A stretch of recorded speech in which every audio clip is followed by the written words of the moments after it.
Hello, good evening. Good evening, Dr. Rajandeep, sir. Hello, good evening, ma'am. Sorry about the technical glitch caused. Welcome all once again to our webinar on knowledge sharing on A to Z of journal publications. And our first session was by Dr. Debajyoti, sir. And we have been discussing today about publishing academic research in scholarly journals and principles of transparency and best practice in scholarly publishing. So our speakers of the day are Dr. Debajyoti Mukhopadhyay, who's Dean of School of Engineering and Applied Science, and who's also a senior member of IEEE. And he's from Bennett University, Greater Noida, India.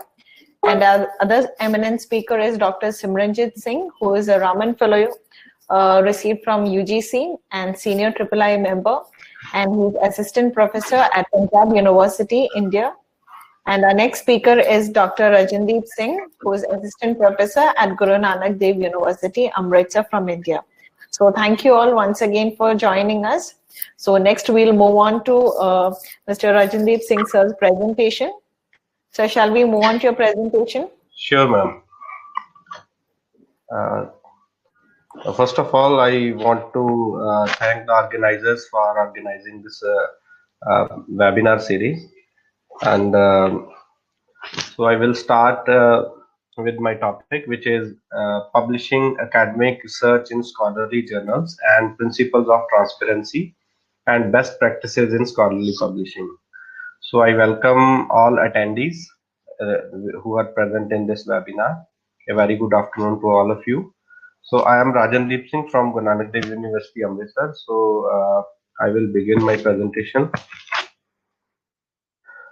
So first of all, I will discuss these topics with you.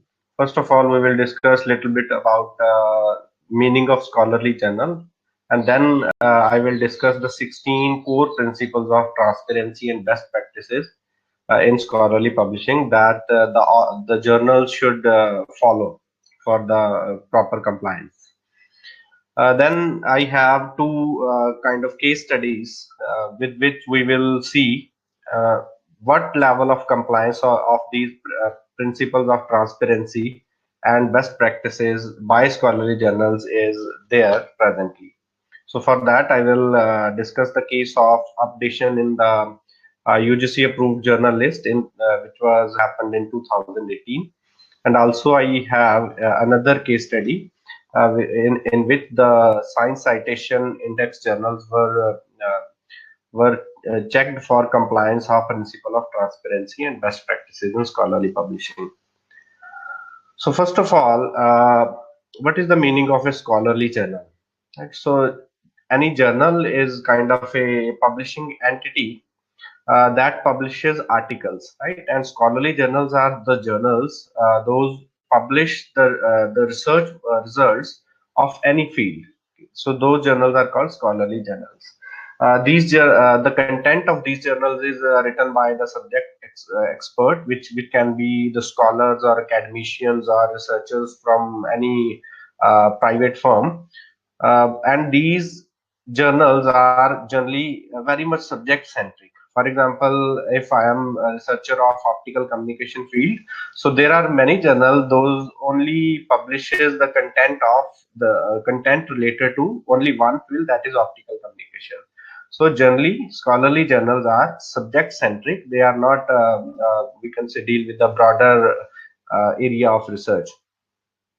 The purpose of these journals is to disseminate the latest research outcomes to the research community, so that everyone who is working in that field can update himself or herself that what is going on in this field. So basically, three type of articles are published in the scholarly journals, which are original articles, review articles, or theoretical articles. Now, these three type of papers we can say author can submit to the journal. The original articles are those articles in which the authors generally present the new outcomes of their research, of their applications, or their experimentation in any field of the research. Then there is another kind of papers, which is review articles. Now, review articles are those in which author, instead of presenting his her own work, he or she can present the outcomes of various already published works which are present in that domain or that related to that topic. Those are called review articles. And then theoretical research, which is we can say kind of invention of new concept or theories. Those can also be published in scholarly journals. So from the our discussion, we can see the main audience and the main publishers, the person who will publish his work, his or her work, are defined. They are basically researchers or academicians. Those are working in any stream of the science or engineering or any other field of academics or any research field. So now question arises, why there is need of principles of transparency and best practices in scholarly publishing. The reason is there are so many journals, large number of journals are present in every domain. So usually as a researcher, if someone wants to find a journal which is relevant to the his her topic, so what we can do, we can generally we can search the name of journals or name of the terms or subjects to find the journals. But very large number of journals are present, so it is very difficult for author to decide which journal is good or which journal is we can say kind of a doubtful journal. So why this problem arises, there are two reasons. One point is publish or perish. Now every we can say academic institution or employer wants his or her employees to publish the papers in terms of research articles, right? Why this is required? Because we can see in case of academicians, for example, in India, we have career advancement scheme, and for that, a person, if he or she wants to get promoted to higher rank, so there is a limit, there is a condition of fulfilling some eligibility criteria, and that is determined by number of papers or the points collected by the papers published in the journal. So also there are some another conditions. For example, for publishing, for submitting the PhD work, most of the institutions have their own minimum qualification, like for submitting the PhD thesis. Some institutions have condition of publishing minimum two research papers, and even in some cases, I have seen that for MTech thesis, which is only of 6 month duration, even in that cases also institutions have the minimum conditions for submitting the MTech thesis. For example, there can be one publication required for submitting thesis or not. So due to these reasons, a large number of authors, they want to publish. Now, as there is a principle of marketing that demand and supply, they always go parallel to each other. So if there is demand, so what will happen? There will be the supply. Okay. So what was the consequences arise due to these large number of people wants to publish their work? Predatory journals, there are many journals which are kind of predatory journals. So what they are doing, they are exploiting the authors. How they are exploiting the author? They are saying that okay, even your research work is of poor quality, but still we will publish your work in this way or this way. They are basically charging the authors by hefty amount of we can say money to publish their work. So with this, what is happening? Low quality research is being published. So that is not a good practice if we will see for long term. So there is no standard present for any journal. There is no set of we can say no journal is following a set of standard which is minimum required for any journal. So what was the solution to this? So a solution is there should be a framework there should be a set of guidelines or tools that should be a universal set of tools or guidelines that should assist the editors, publishers, and other stakeholders like authors or institutions to preserve and promote the integrity of the scholarly record through policies and practices that reflect the current best principles of transparency and integrity. So for this, four organizations which are Open Access Scholarly Publishers Association, then Directory of Open Access Journals, Committee on Publication Ethics, and World Association of Medical Editors. They jointly proposed 16 principles of transparency and best practices in scholarly publishing. Those principles were first proposed in 2013, and now the third version of their principles is available on the website of these participating organizations. Now, I will discuss all the 16 principles of transparency and best practices in scholarly publishing that every journal should follow according to the guidelines of the four participating organization who proposed these principles. So first principle is website. Now, every journal should have its own dedicated website. This is the meaning of the first principle. And in that website, it should have the information like aim and scope, readership, authorship criteria, its print ISSN and electronic ISSN. Now, why these informations are important? As a researcher, suppose I want to publish a research paper in a good journal which is related to my field. So what I will do, I will search the journals, then I will go to the aim and scope of that journal, that what is the aim of this journal, and is my topic which I want to publish, is that according to the aim and scope described by journal or not. So it should be reflected on the website of every journal. This is the first point. And then readership criteria should also be there. As we can see, there are large number of journals, and I told you that every journal has a specific audience group. Right? For example, if I will talk about the optical communication, so only optical communication is a very small or narrow defined area of research. So it should every journal should define who will be the reader of this journal, right? So that is also should be mentioned on the website of the journal. Then authorship criteria should also be there. Means who can be the author in this journal. Also, some journals have authorship criteria like they do not encourage more than one submissions to the journal by single author at a time. So these kind of criteria should be present on website of every journal. Then print ISSN and electronic ISSN, whichever is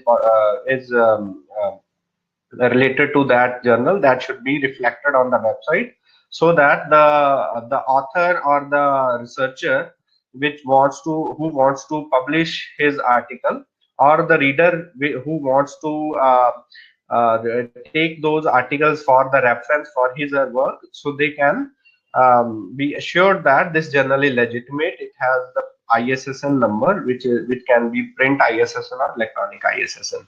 So what I can say, in the first principle, which is website, there are, we can say, sub principles, which are aim and scope, readership, authorship criteria, print ISSN and electronic ISSN.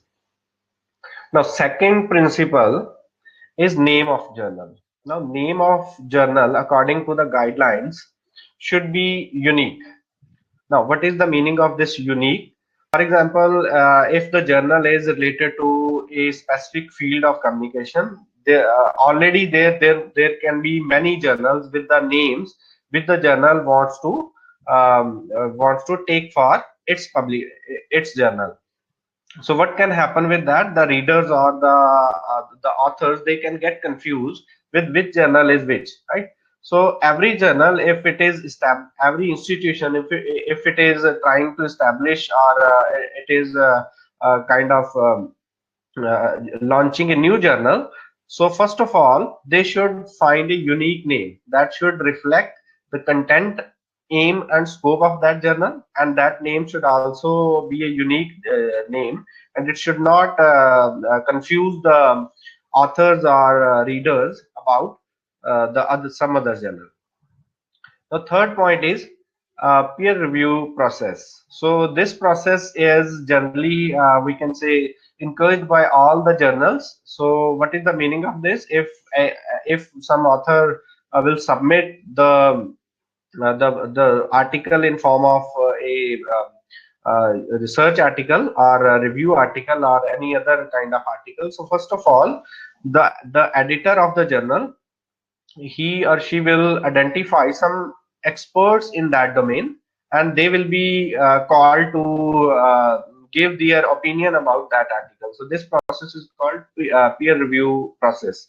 Now peer review process can be of many types. It can be single blind, it can be double blind, right? So it can be triple blind. So the method of peer review process that should be reflected on the website of that journal, that should be defined by every journal, right? So also, no journal should give the assurance or guarantee of manuscript acceptance. Okay, so this is also an important point, that no journal should give 100% assurance, or the assurance that say, for example, if journal is saying that within 15 days we will publish your journal, so that is not acceptable. These kind of practices should be discouraged according to these principles.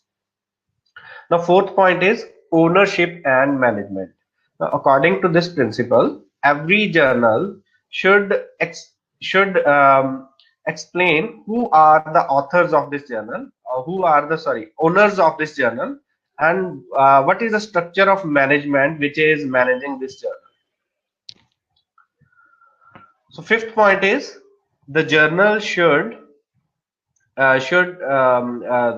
mention its structure of its governing body or editorial board on its website, right? So there can be more than one editorial board for a journal. Then the name of the editors, their contact number, that should be present on the website, because only then if some author or some stakeholder wants to get in touch with the journal, how he or she can do. He or she can only do this if the contact numbers or the names or the emails of the editorial board members, those are present in the public domain on the websites. Now next point is editorial team and contact information should be there. Now for any journal, more than one, I already told you that more than one editorial teams can also be present. So every journal should mention on the website that these are editorial teams, and the name of members and their work, that should also be defined on the website, along with their contact information. This is very important point. So this information should be available on the website of the journal. Then seventh principle is copywriting and licensing. So every journal should also declare their policies, like licensing policies or licensing information. Then the policing of posting of accepted articles on some third party portal. So that should be available on the website. Now, eighth point is author fees. So many journals which are reputed, they are not charging any charges from the authors, right? But some journals, they are charging the money from the authors in the name of publishing fee, or they also charge the fee in the name of open access the publication of the article. So those are valid, but the information related to these fees should be available on the journal. It should not be it should be present on the website of the journal in the public domain, right? Ninth principle of transparency and best practices is process of identification and dealing with allegation of research misconduct, right? So every journal should have a protocol or a set of, we can say, guidelines, that if some kind of misconduct or allegation, if some allegation will be there, how that will be solved, who will be the appealing authority, who will look into that matter. It should be defined by the journal on the website, right? So for stopping these kind of research misconducts, every journal should adhere to the COP's guidelines of fair publishing. Now, 10th point is publication ethics. So every journal on its website should display the publication ethics, which authors, reviewers, or any other stakeholder, they should follow for the proper we can say working. So these ethics can be divided into multiple subtypes. For example, authorship and contributorship should be defined on the journal. Then what is the meaning of conflict of interest for that journal, that should be defined on the website. Then data sharing and reproducibility related ethics. Then the ethical oversight. Then intellectual property rights, ethics related to IPR, which is intellectual property right, that should also be there on the website. And the post publication discussions, the policy of the journal in this regard, in this post publication discussion, that should also be present. So some journal, they also allow the author to fine tune, or we can say change their articles even after the publishing, if there is some we can say minor changes. So that is called post publication discussion. So the policy of the journal in this topic should be mentioned on the website. The 11th topic is publishing schedule. Every journal can have its own publishing schedule, because some journals are bi-monthly publishing, some journals are publishing on quarterly basis, some are annual. So it should mention on the website, so that author and the reader, they should become aware that okay, this journal will publish this number of volumes, or this number of journal proceedings, right? So 12th principle that the journal should follow is to mention the type of access it will provide, or it is providing for its articles. Now there can be two type of access. One is open access and other is subscription based access. And most of the journal, they use hybrid we can say access. They by default they will publish any article in subscription based system, but they will give the option to the author that by paying this much amount of money, you can make your paper or article open access. Okay, so the policy is that this journal is how this journal will take care of the kind of publishing. Is it of open access or subscription based? It should be defined on the website. So 13th point is archiving. So if a journal is taking the record of its articles, how it will keep record of the articles in long term, how it is saving the articles in its database, that is also important, and that should be mentioned on the website. The 14th point is revenue sources. So every journal should mention clearly that these are the revenue sources of this journal, right? So some journals, they might be taking the assistance from some corporate houses, or some government organizations, or even some academic institution. They are also funding the research journals. So what kind of revenue sources are there for a particular journal, that should be mentioned on the website of every journal. The 15th point is advertising. So if a journal is using the practice of advertisement, then it should also mention that these kind of advertisements we allow on our journal, or these kind of advertisement we can say we are following, right? So it should be mentioned on the website. 16th point is whether the journal is doing the direct marketing or not. It should also be mentioned on its website. So if you will see, these 16 principles are related to transparency and best practices in the scholarly publishing. So if a journal is following all these 16 points, then we can say that this journal is very good in transparency and best, it is following the best practices in scholarly publishing. But in each 16 points, there are further some sub points. So if you will add all these points, so we can say that there are 16 core principles, but overall they are around 33 principles which are there, which are related to transparency and best practices in scholarly publishing for any journal. Now, what are the needs of these journals? How we can get benefited by if the journal will use this type of best practices? So let's discuss the case when UGC removed around 4,000 journals from its list of approved journals in 2018. So what was happened there then? The firstly, UGC compiled a list of approved journals. So there was a component of the articles which are recommended by the universities all over the India. So why UGC removed around 4,300 journals?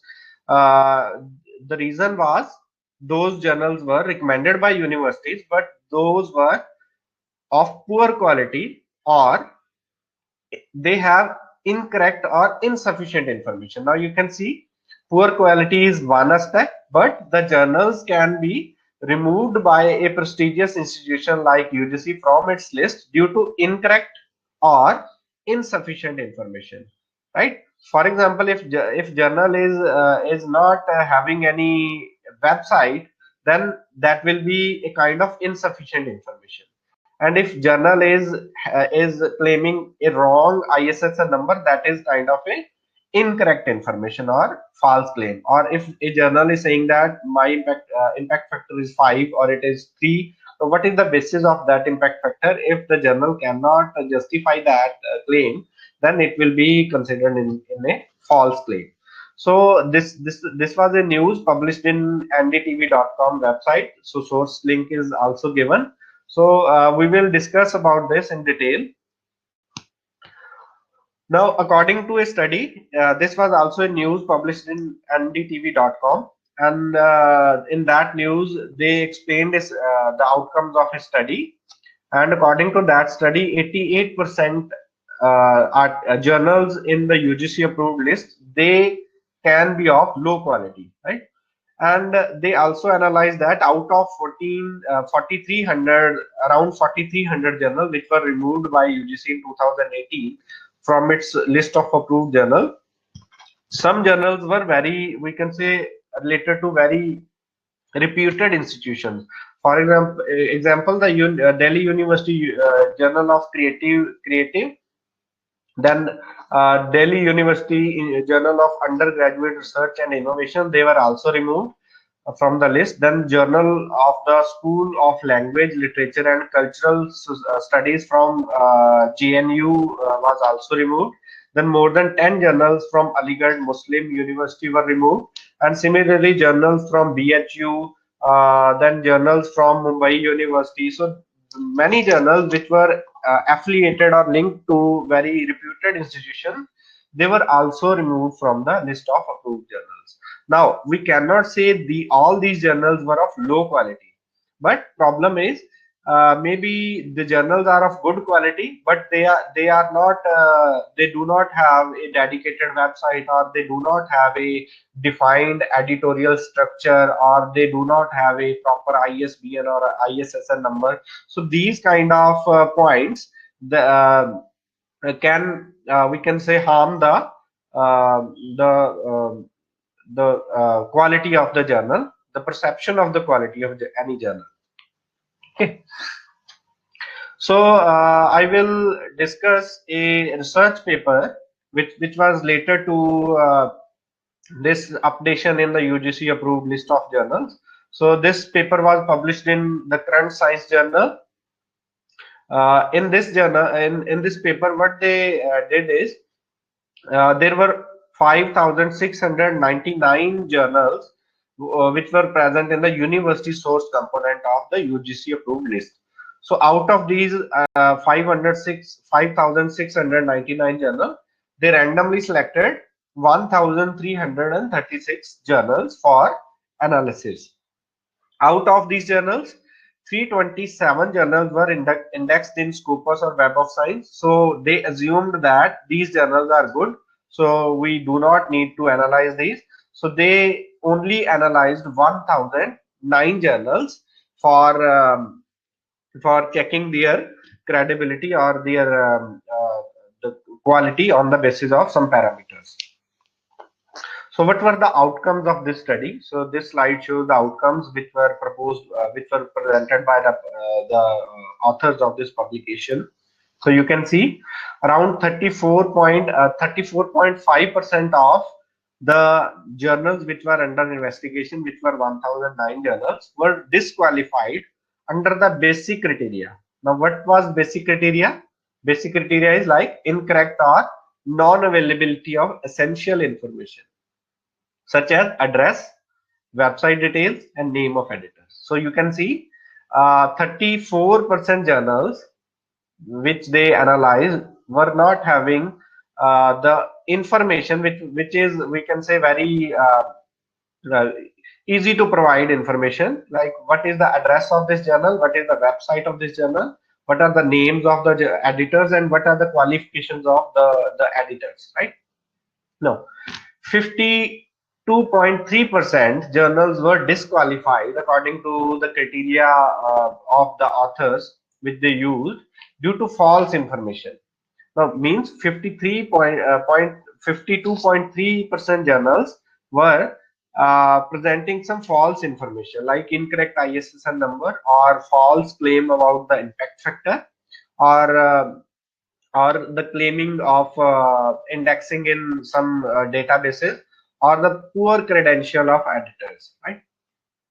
So these number of journals were disqualified under the due to the false information provided by those journals in public domain. Now, overall, around 88% of non-indexed journals in the university source list, they found that they can be of low quality on the basis of their analysis. Now, the analysis given in the qualitative form here. So total 5,000, around 5,699 journals were there. So out of those, they selected 1336 journals. Out of 1336, they excluded 327 journals which were Web of Science indexed or Scopus indexed. So they assume that these journals are already following all the best practices. So they analyzed only 1,009 journals.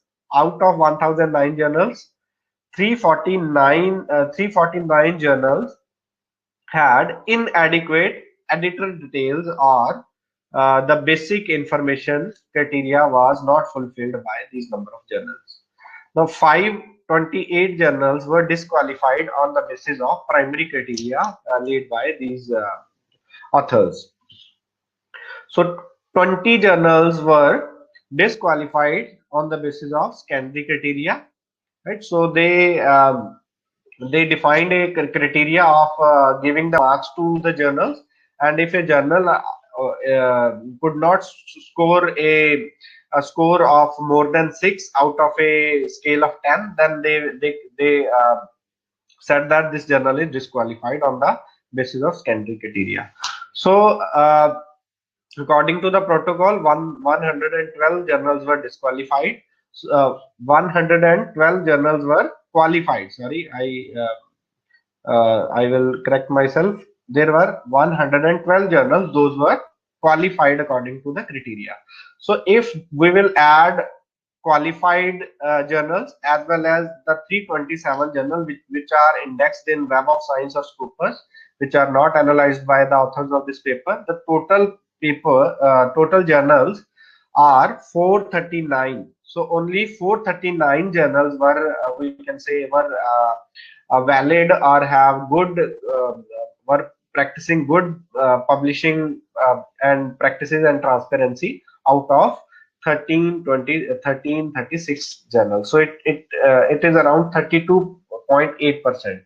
So only 32.8% of the journals which they analyzed were following the good practices, but also they mentioned in their publication that they have assumed that 327 journals which are indexed in Scopus or Web of Science, they assume that okay, they are Scopus or Web of Science index journal, so they must be following the principles of transparency and best practices. But it is not 100% correct. So it is not the case that if journal is Scopus index or Web of Science index, then there is 100% surety that that journal is following the principle of transparency and best practices. So for analyzing the compliance of these principle of transparency and best practices by the journals which are Science Citation Index, so there is another study. So I will explain this. The findings of another study. That study was on the compliance of principle of transparency and best practices in the scholarly publishing in academic society published journals. Now these academic society published journals are the chosen journals were Science Citation Indexed expanded index journals. So this was the title of the paper: Compliance of Principle of Transparency and Best Practices in Scholarly Publishing in Academic Society Published Journals. So they, in this work, they uh, considered 781 journals which were published by Academic Society, which are in Academic Society Published Journals list. So they are also present in Science Citation Index expanded, right? So this is the source of this paper. So what they did is they divide all the principles of transparency into 4 categories. And for first category, they the findings of their work, they were presented in the graphical form. Now the blue color is representing that the journal is fulfilling the criteria, and pink color is referring that these number of journals are not fulfilling or not practicing that best practices, or they are not following the transparency in that point. So you can see out of around 800 journals which they analyzed, out of these journals almost all journals have defined aim and scope. So that is why aim and scope compliance is very good in all the journals which are Science Citation Index or which are under consideration. But the second point, second principle of transparency and best practices, that was readership. So you can see only a small portion, around 1/3 of the journals, only those journals have defined readership criteria on their websites, and a large number of journals do not have a valid or defined readership criteria on their website. So similarly, you can see only a few categories are there where compliance is very good. Otherwise, there are many categories where compliance is even less than 50%. So qualitative analysis, they also presented some qualitative analysis in terms of compliance on the basis of the journals published in different continents. And you can see the principle of defining readership. In Asia, only 24% journals are fulfilling this criteria. In North America, 36% journals are fulfilling this criteria. In Europe, it is 31%. In South America, it is 31%. In Oceania continent, it is 57%. And in Africa, it is 17%. And overall, only 33% journals are fulfilling the criteria of compliance with the readership. Similarly, second worst performing item was author fees, and you can see only 45% journals of the number of journals which were studied in this study were fulfilling the criteria of defining author fees and details of author fees on their website. So you can see even for different continents, the level of compliance is very different. So there is no, we can say, defined pattern here. The second category they analyzed was uh, public ethics information category. So in this, there are many subcategories, uh, and for every subcategory, again they describe the compliance by showing the lines in blue color and pink color. So you can see here again, many categories are not followed by the journals. Even there is less than 50% compliance by the journals in many categories. Okay, and no category in no category we can say there is 100% compliance. So this is again a very concerning issue, that journals are not following the good practices, principles of transparency and best practices in the scholarly publishing domain. And qualitative analysis was also given here. So the journal, if it is following COP's guidelines of ethics, only 39% journals are there who are which are following the COP's guidelines of ethics. Only 29% journals are there. Those have the defined data sharing and reproducibility policy on their website, and 43% journals are there who have the post publication discussion policy present on their website. Next top category which they analyzed was copyright and archiving information category items. So again you can see there is good compliance in terms of copywriting and licensing information, but other categories the compliance is very less, and the worst performing categories here are archiving, and the policies are posting of accepted article on the third party website or organization. So here 41% journals are fulfilling the criteria of policies on publishing the accepted article on third party, and overall 34% journals have the defined archiving policy on their website. Now the last fourth category they analyzed was profit model information category. So now you can see in this category there is very low level of compliance by the journals. Only a small portion of journal, around 20% journals, have defined their revenue source on their websites, and 35% journals have defined advertising policy on their website, and around 26% journals are there which have defined their policies on the direct marketing.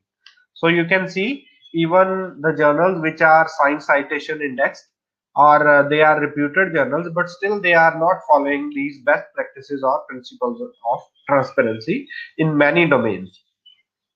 So what they concluded was they investigated overall 33 items out of the main 16 core practices. They we can say selected 33 sub items of the 16 main core items. Then for the 33 items, they clubbed those 33 items into 4 different categories, which I just explained to you. So out of these four categories, they divide the practice level into 4 scales. One is 0% to 25%. So if 0 to 25% compliance is there, then it will be called rarely practiced. When 26% to 50% compliance is there, then it is poorly practiced. And if 51% to 75% compliance is there, then it is defined as adequately practiced. And if compliance is more than 76%, it is said to be having a good compliance level. So what they concluded is that out of 33 items which are essential for transparency and good practices in scholarly publishing, 10 items are such 10 such items exist, those are poorly or very rarely practiced by the journal. So these um, items include readership criteria, data sharing criteria, then archiving policies, and then profit model information. So out of 33, 10 items are such that they are poorly or very rarely practiced by the journal. So journal should take care of these policies, and they should mention these data related to these topics or these points on their websites. Now, this is an example of one journal, which is Annals of Pediatric Endocrinology and Metabolism to the Principles of Transparency and Best Practices in Scholarly Publishing. This is the name of the journal, name of the article, which was published in a journal in 2018. So in this paper, what the authors did was they analyzed one journal which is related to medical profession, and they analyzed that journal in terms of all the 16 core principles, whether the journal is fulfilling those criteria laid by those 16 core principles laid by the four parenting organizations who propose the principles of transparency and best practices or not. And you can see for every main principle and even for sub topics of every principle, they mentioned the source which was provided by that journal. So this journal, which was analyzed by author, it was complying all these 16 core principles of the transparency and best practices. So to conclude my presentation, what we can say, it is very important that journals should adhere to the compliance of principles of transparency and best practices. Why? Because if they will follow all the principles, then it will be easy for the authors as well as for readers in many ways. Okay. Also, how we can force the journals or push the journals for the compliance. It can be done by two ways. One is academic institutions like UGC or the institutions who are stakeholder in publications. They should encourage the journals or the editorial teams of journals or ownership of journals or parent organization of journals to comply the best practices and transparency policies. And as a researcher, what we can do, we should discourage the journals who are not following the guidelines or who are not providing the information that a good journal should provide on its website in public domain. So this is the conclusion of my presentation. These are the sources which were used in the presentation. I mentioned all the sources in each slide. So with this, presentation is over from my side. Thank you, sir. Thank you so much. Thank you for that very informative session. And we have been joined here by Dr. Simranjit, sir. Welcome, sir. Thank you for joining us.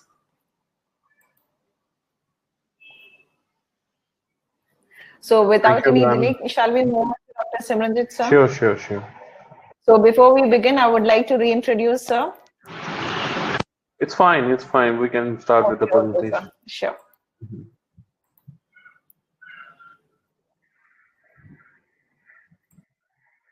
Okay. So let's start with the presentation. Don't waste much more time. So we have limited time, so I will try to finish my presentation within 15 to 20 minutes. So in this presentation, mainly I will discuss about the scholarly publishing or the best practices, and I will give you the suggestions for scholarly publishing, and also I will give some examples of my experience. So before starting, I just want to discuss few basic definitions of scholar. at different stages, the definition of scholar will be different. For example, if I'll be the university student having scholarship, I can also be a scholar. Right now, I'm in faculty position. I'm doing research. I'm publishing paper in the journals or books. So I'm also a scholar. I may be the industrialists who are working on cutting edge technology and publishing the related paper. I can be the scholar as well. So basically, at different stages, the definition of scholar will be different. In the case of scholarly publishing, basically it includes the process of creating and evaluating scholarly content, spread it to the scholarly community, and preserving it for future use. So it is not a an easy task that to handle the scholarly publishing process. I'll give you one example. You can see here for Elsevier, and you can see how many editors are required to handle this scholarly publishing. 7,000 editors, 70,000 editorial board members, 5,70,000 reviewers, 6,50,000 plus authors. So you can see that how many persons are involved in scholarly publishing in the case of Elsevier only. So for other publishers like IEEE, IOP Science, Taylor and Francis, SPI, OSA, so you can imagine that how many persons are involved in the scholarly publishing. The basic idea to enhance the quality of services in the case of scholarly publishing. So before doing anything, you should put question to yourself: Are you ready to publish? So it can be defined by these three basic criteria. So, like if I'm doing research, of course, um, I may think that yes, I'm doing good research. Okay, means it is outdated or it is not outdated. I may not be able to understand, because if I'm doing something, to me it is perfect, right? So the thing is, outdated work or the current work or novel work can be evaluated by your peers, your supervisor. It would be better to discuss the idea with your peers, with your supervisors, even with your research group as well. Okay, so before starting or before doing something, would be better to discuss with your peers, would be better to discuss with your scholars, with your collaborators. Okay. Another thing is incorrect conclusion. So if your conclusion is not appropriate, so it can be accessed own by your own. Okay, you can access it easily that my conclusion is matching with my research or not. Duplication of published work. So there are several softwares available in the market which can give you the plagiarized report. That can also be done by yourself. So if you are facing these three issues, it means you are not ready. Okay, means your work has no scientific interest. So would be better to analyze these things and import your strategies to the original result or methods. Okay, try to do something which is novel, which is new. Okay, which is like you can extend the previous work as well. But the thing is, many times I have seen that somebody select the paper which is published in like fake journals or in poor journals. If you are taking it as base paper, then we can imagine that what you are doing. So better to choose the base paper from the good journal. Okay, definitely if you are extending that work, it will be original or it will be noble. Another thing is significant enhancement of published work and up-to-date review of a subject or a field. Would be better to pick the paper which is published in good journal, in a reputed journal, would be better. So of course, if you are like, for example, I used to pick the paper from Nature publisher or from IEEE or from elsewhere. okay, who has impact factor above 2, above 3, as Engineer Rajandeep Singh described the 16 different points. Which journal has above 2 impact factor and 3 impact factor? So I think they already following all the criteria, all the ethics. Would be better to choose that journal. If you are taking base paper, or if you want to communicate somewhere, would be better to go for a good journal. It means you are ready with the advanced field. What article type should I choose? So it's up to you. It's up to your work. It's up to your idea. For example, in the medical field or in the sciences field, okay, you will have lots of results. Okay, would be better to go for full article if you have a lots of results to show or to validate your idea. Would be better to go for the full articles. Another option is letters or short communication. So if you have good idea which can be presented in 3 to 4 pages of paper, would be better to go for letters or short communication. This is beneficial for those person who want to publish at early stage, and who has some idea that which is very needy, and which is like which can be attracted the editors. So if you have that type of idea, you should go for letters or short communications. Review papers. So I just want to discuss one example with you. Basically, a review paper is not only to collect the previous data and frame into one single paper. I don't think so. I want to give you one example. Recently, we have published one paper in a Journal of Optical Engineering. This is very reputed journal in optical field.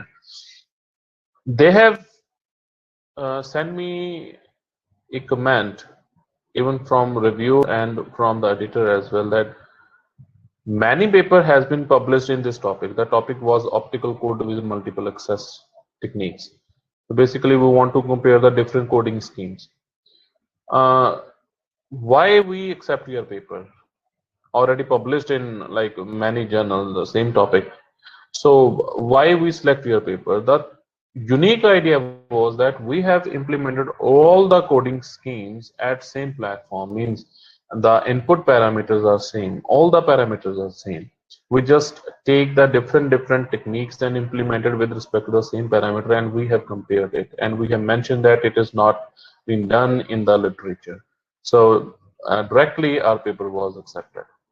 So would be better to go for a review paper if you have a significant results, if you have a significant comparison which you have implemented.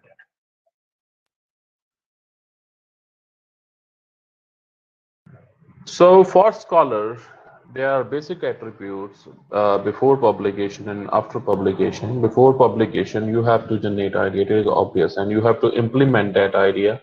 You have to present in the form of paper, then you have to submit it, then it will be gone through the review process, then there will be the revisions, major or minor revision, and then it will be published, okay, after the season. After publication, better to go for publicity. Okay, there are many platforms. We will discuss that how to do publicity of your publication to attract the citations. The basic idea to attract the citation. So I want to discuss the publication cycle, but I think next I would be better to discuss general procedure of publication in journal. Basically, you have to submit your original or review paper with or without formatting. So in the elsewhere journal, I have seen that they don't need any formatted paper. But in the case of IEEE, you have to frame your paper in the IEEE given format. So sometime, like if your paper will be rejected, then you will feel that I have like made many things, and I have made much more work on formatting. Why my paper is rejected? So would, if you are feeling like that, would be better to go for journal which can be, in which you can submit the paper without formatting. Then you will get acknowledgement of submission and paper ID from the journal. There will be a mysterious process of review. Every journal has its own process to review the paper. Some journal, for example, the Nature, have hired the reviewers, and they have hired the editors, and they pay for it. Okay, so they have different review process. The free journals have different review process. So I have acted as a author. I'm also associate editor of one journal. I am also reviewer of many journals, so I can understand what is the processes. We will discuss later. So there will be a decision, maybe revisions, maybe accepted, maybe rejected, and it will be published further. So you can see here the different responsibilities of author, editor, and reviewer. You can see here that author has to submit the paper first. Then this paper will be submitted to the editor, and it will be accessed by the editor. Editor will evaluate as per the requirement of the journal. Is it in scope? What about the English level? And what about the novelty? According to these parameters, he will say yes or no to the review process. Sorry. So if your work is not novel, you have not presented it well, then definitely your paper will be rejected. Don't waste your time to do this. Better to go for good quality paper. If you will go through the basic requirements, then editor will assign the reviewers. So it depends upon the journal. Some journal assign 3 reviews, some journal assign 2 reviews, some journal assign 1. It's depend upon the journal. Okay, so I want to mention that in photonics technology letters of IEEE, they usually assign 3 reviewers to evaluate the paper. Then after that, further step is to the reviewers. Reviewer will review the paper. So would it be better to submit the paper to good journal, because not only the impact factor, but they have a defined process. I want to mention the example of optical engineering journal. So if you are submitting paper in the optical engineering journal, they will assign the reviewer. Reviewer will get an email, and they will also get the deadline that within 2 to 3 weeks you have to submit the review. Every week you are getting a reminder as a reviewer that your assignment is pending, please submit your review. So in between the deadline, you will get 2 to 3 emails from the editor. So that would be a positive sign that it will get less time for the review, and you will get decision with the first you will get the first decision. Then after review, editor will collect the reviews from different reviewers, and as per the review, the editor will decide should this paper be published in the journal, or it has to go through the major revision or minor revision. So it is all about the decision on editor. Editor may take biased decision, it may take good decision. It depend upon his taste, okay, or it depend upon his experience. So the paper may be directly accepted as per the recommendation of the reviewers, or it may go through the revision, and then after that again author has to resubmit the paper, modified paper. Journal procedure of publishing a book. Recently I got one proposal accepted for a book with the Springer publisher.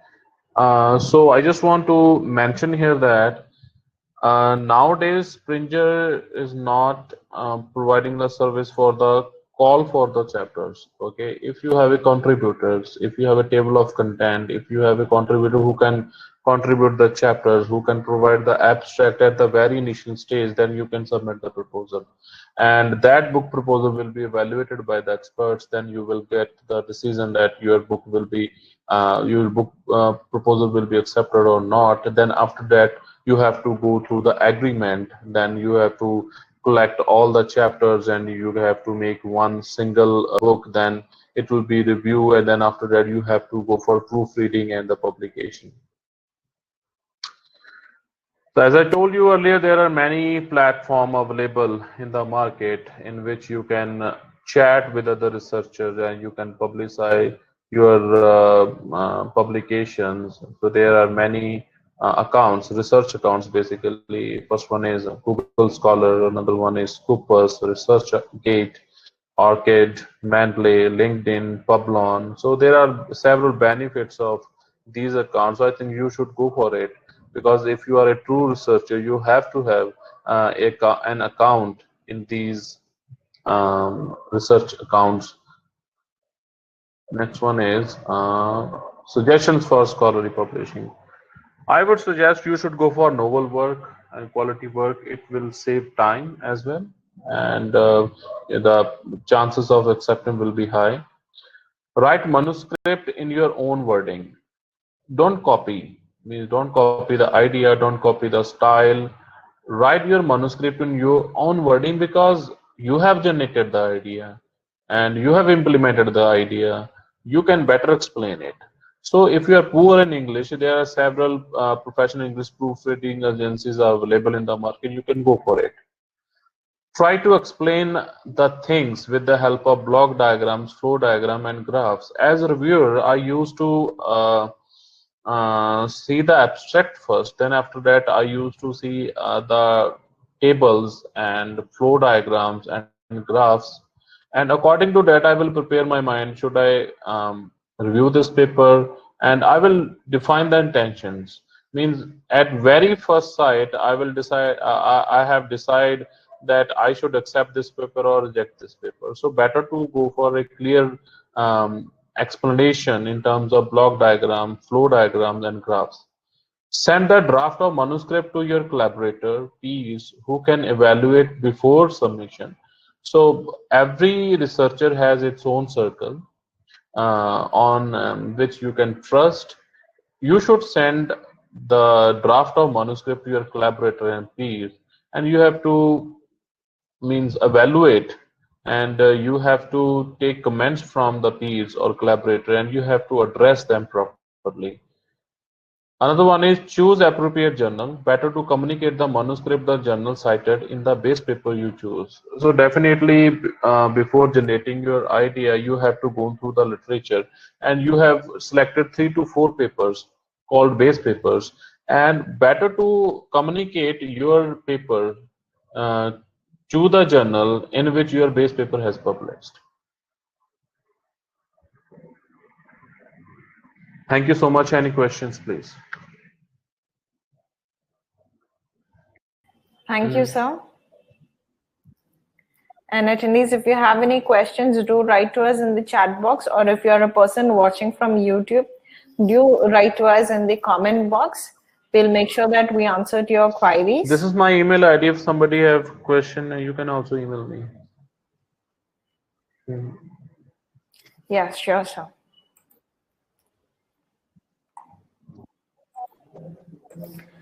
So with this, we'll come to an end of our webinar. And thank you so much, sir, for joining us today. And thank you to all the attendees who have joined us and those who are watching from YouTube live as well. And if you're a person who haven't subscribed to our channel, do subscribe to our YouTube channel. And tomorrow we'll be moving on to session 3. And thank you to all our speakers who have joined us today, Dr. Debajyoti sir, Dr. Simranjit sir, and Mr. Ranjdeep Singh sir. So thank you all. And if you have any questions, do write to us at webinar@ifprp.in, and do follow us on our Facebook, LinkedIn, Twitter, and Instagram pages. Thank you so much and have a nice day. Thank you, sir. You're welcome.